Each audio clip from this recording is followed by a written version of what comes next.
Bueno, pues vamos con el segundo día del Congreso Internacional de Formación Profesional.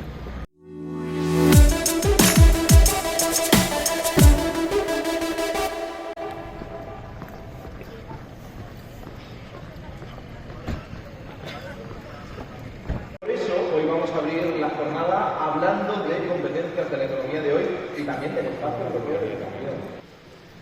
Hello everyone. Comienza en el Congreso Marcos Ros, eurodiputado del Parlamento Europeo, e Ilana Cicurel, miembro del Parlamento Europeo, Comisión de Cultura y Educación, Renew Europe, France. Marcos Ros comenta que la formación profesional es muy importante en la Unión Europea.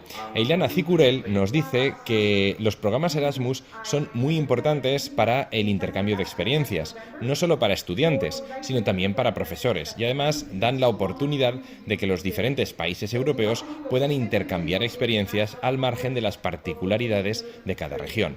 Hay una frase de Ilana Cicurel que la verdad es que me ha gustado bastante, que es "Let's make VET the beating heart of Europe". Hagamos de la formación profesional el corazón latiente de Europa. Es una frase quizá un poco grandiosa, pero la verdad es que me ha gustado bastante. Ambos hablan de la importancia de preparar a los futuros estudiantes en las competencias necesarias para los trabajos del futuro. Aquí, nuevamente, estamos hablando de la transformación digital. Y también se habla de establecer un marco de referencia común europeo a través de las microacreditaciones, ya que estas competencias podrían facilitar la movilidad europea. Con esto, a través de la formación profesional y de la acreditación de competencias y microcompetencias, podríamos estar fomentando la movilidad de los profesionales de formación profesional dentro de la Unión Europea. En resumen, lo que la Unión Europea quiere es estandarizar los estándares de competencia, hasta ahora llamadas unidades de competencia. Yo ahora me hago la siguiente pregunta. ¿Es posible que este cambio de nombre de unidad de competencia a estándar de competencia, que la verdad es que puede suponer un quebradero de cabeza importante en nuestro catálogo nacional de unidades de competencia, porque hay que cambiar el nombre de toda esa unidad de competencia, que a partir de ahora es estándar de competencia? ¿Es posible que este cambio de nombre, que puede ser a nivel burocrático un quebradero de cabeza, esté motivado precisamente por ese interés de la Unión Europea de estandarizar estas unidades de competencia y que en toda Europa vayan a llamarse así? No lo sé, pero podría ser.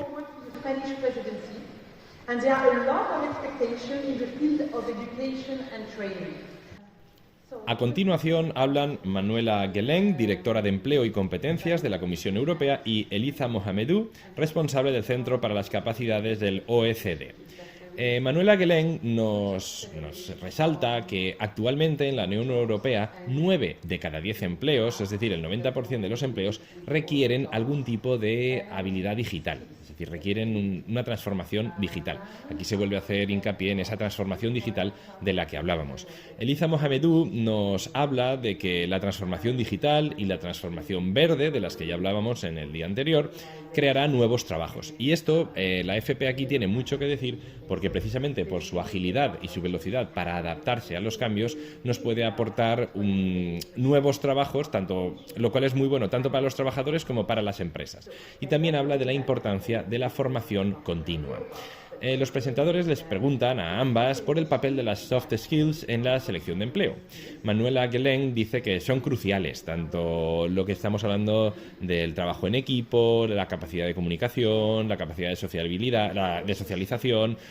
Todo esto es fundamental. Y también con los nuevos cambios que están habiendo, con esa transformación digital, el pensamiento crítico, el pensamiento disruptivo y también nuevamente, y como ya se dijo ayer en alguna charla, los valores.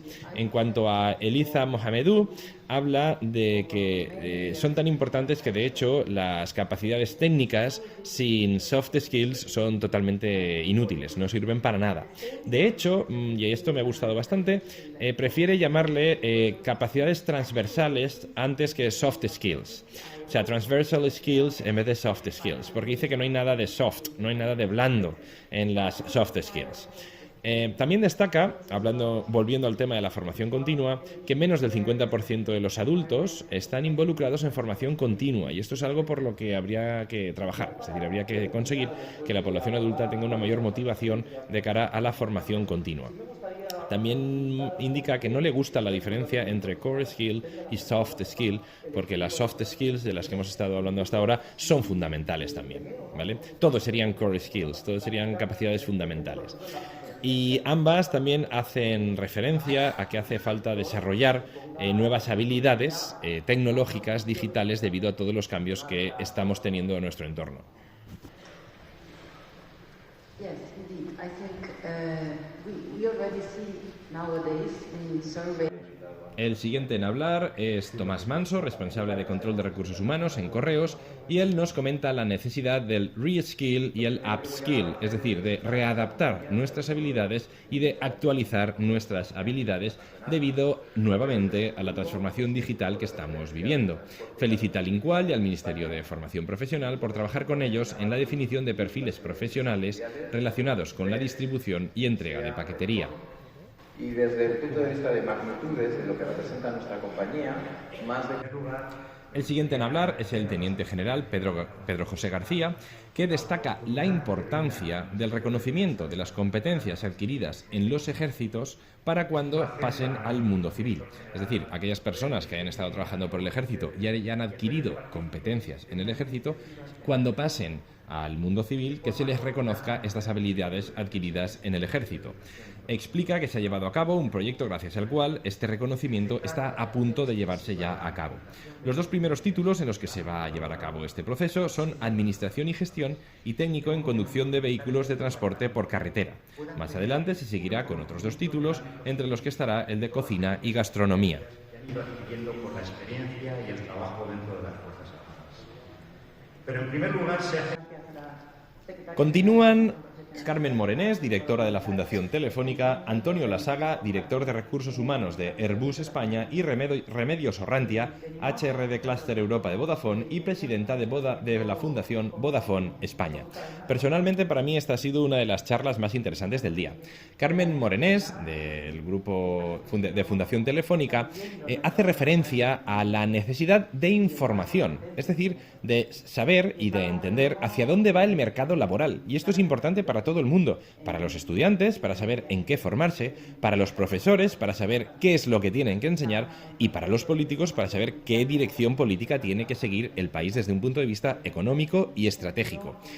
Hay que conocer qué competencias se demandan y dónde se demandan. De ahí la importancia de tener toda esta información disponible. Destaca el orientador profesional que tienen en su web de Telefónica, donde a título personal te explica qué te faltaría saber para llegar a poseer ciertas competencias digitales. En cuanto a Antonio Lasaga, de Airbus, nos indica que la formación profesional es fundamental en la industria aeroespacial. De hecho, en su empresa, el 30% de los contratados son titulados DFP. Destaca también la creación de nuevas titulaciones relacionadas con el sector aeroespacial, y también habla de que se están preparando ya acreditaciones masivas en el sector aeroespacial, de estas de las que hablaba la ley, que trabajadores que llevan muchos años en una empresa de forma masiva puedan acreditar sus competencias. En cuanto a Remedios Orrantia, de Vodafone, lo primero que dice es que, que no cree que al talento haya que ponerle adjetivos, es decir, no se debería hablar de talento joven o talento lo que sea, porque el talento es talento, sin más. También habla de la importancia de las microacreditaciones, ya que en este mundo tan cambiante el poderse microacreditar en estas nuevas tecnologías que van saliendo es algo fundamental. Bromea con el esnovismo de términos que ya se han dicho anteriormente, como reskilling y upskilling, pues en el fondo no son más que formación continua y acreditaciones o microacreditaciones.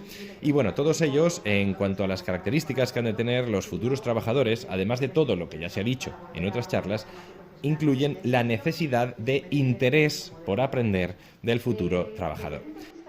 Aquí me gustaría hacer hincapié en el final de la charla por parte de Remedios Orrantia, que la verdad es que me recordó mucho a una frase del músico Abraham Cupeiro, que dice lo siguiente: es curioso, pero si nos saltamos las reglas establecidas, nos encontramos con un discurso más claro, más auténtico y al mismo tiempo más humano.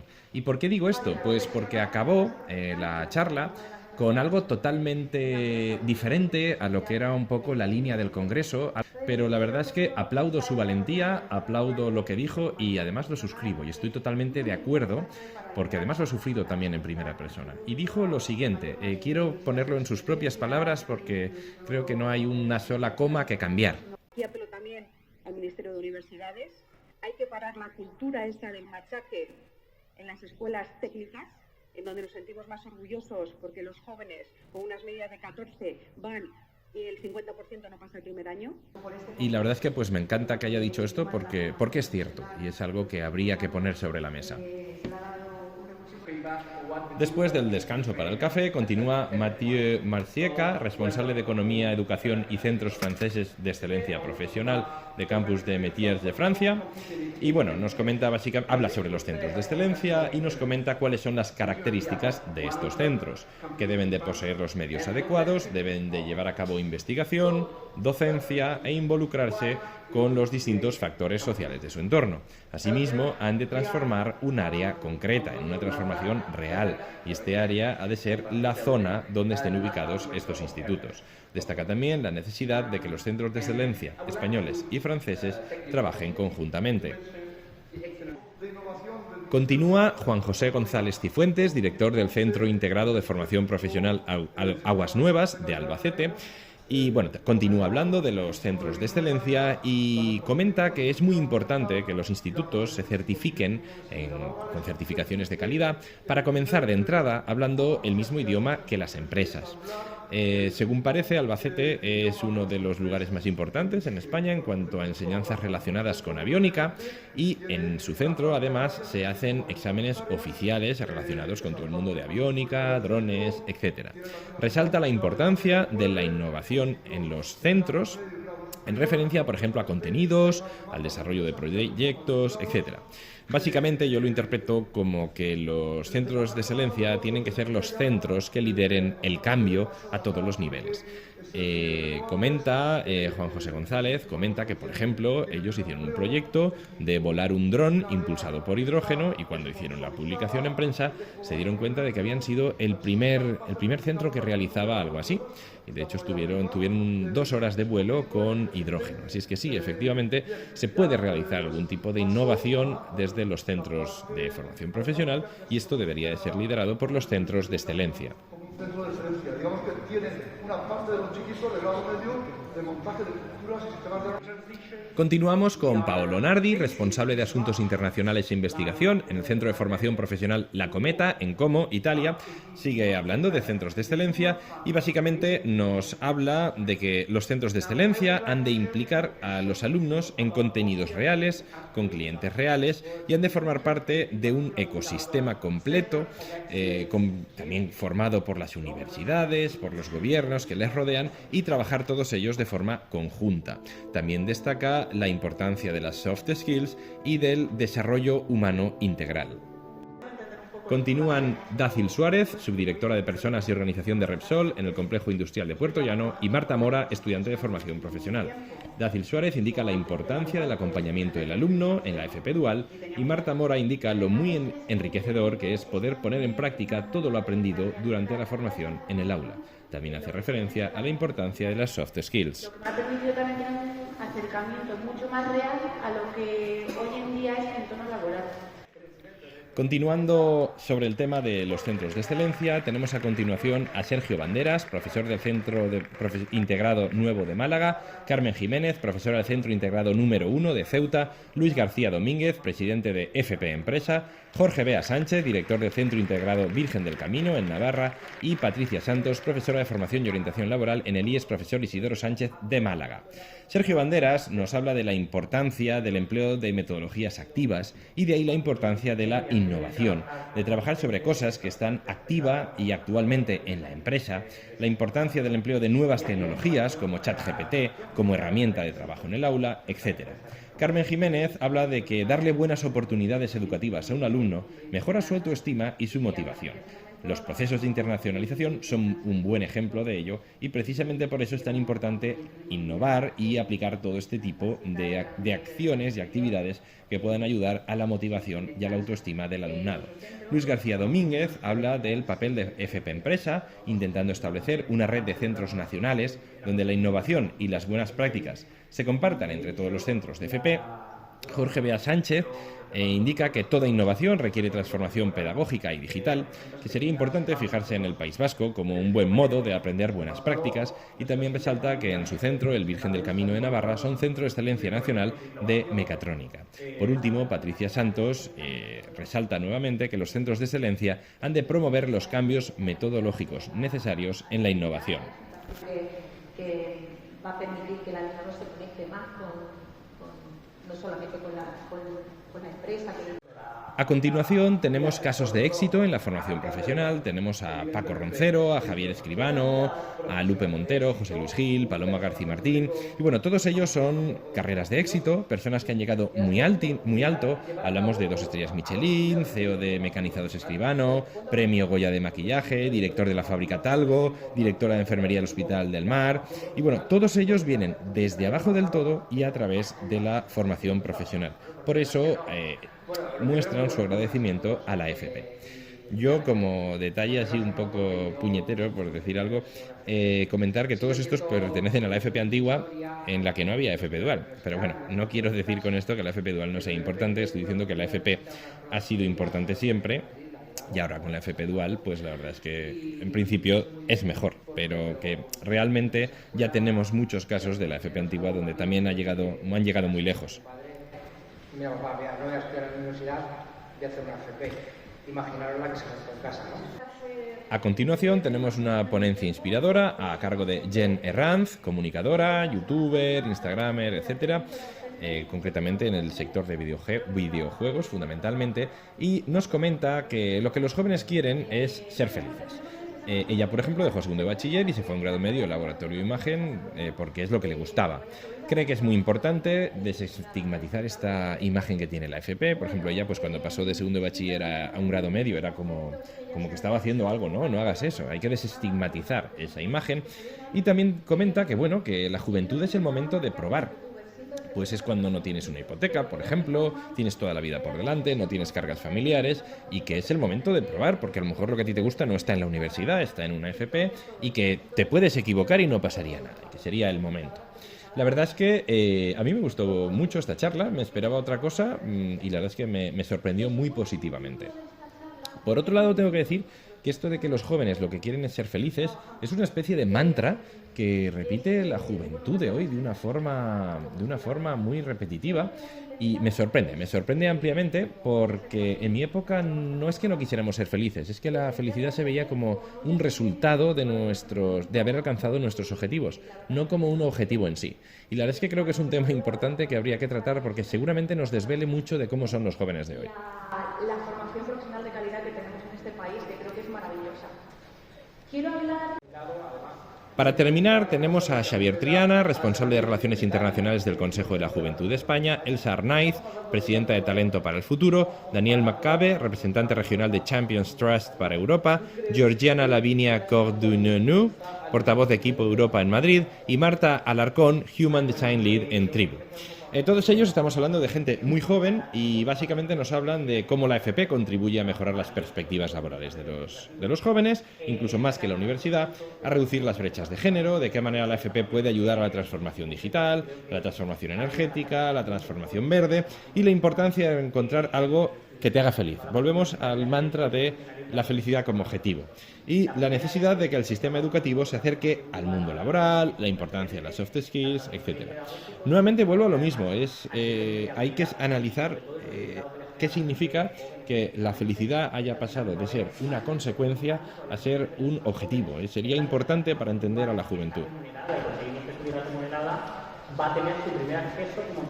Por último, suben los campeones de los Skills España y Clara Sanz clausura el Congreso.